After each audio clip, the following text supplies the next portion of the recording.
Welcome to aroma சமையல். இன்றைக்கி வீடியோவில் காஞ்சிபுரம் இட்லி எப்படி சிம்பிளாக பண்ணுறதுன்னு இந்த வீடியோவில் பார்க்க போகிறோம்.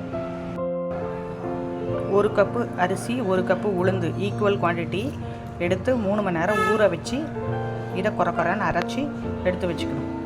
மிக்ஸி ஜாரில் போட்டிருக்கேன், அரைச்சி எடுத்துகிட்டு வந்து காட்டுறேன். கொஞ்சம் குறைன்னு அரைச்சிக்கணும். இட்லி மாவு பருத்துக்கு குறைன்னு அரைச்சி கொண்டு வந்திருக்கேன். இதில் உப்பு போட்டு கரைச்சி வச்சிடலாம். வச்சதுக்கப்புறம் இது ஒரு 5 மணி நேரம் ஊறணும். அதுக்கப்புறம் நம்ம என்ன பண்ணுறதுன்னு பார்க்கலாம்.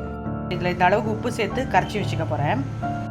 கரைச்சி வச்ச மாவில் இந்த மாதிரி நம்ம ஒரு 1/2 டீஸ்பூன் சுக்குத்தூள் போட்டுக்கிறேன். நான் உப்பு போட்டு தான் கரைச்சி வச்சுருக்கோம் ஏற்கனவே அரைச்சி.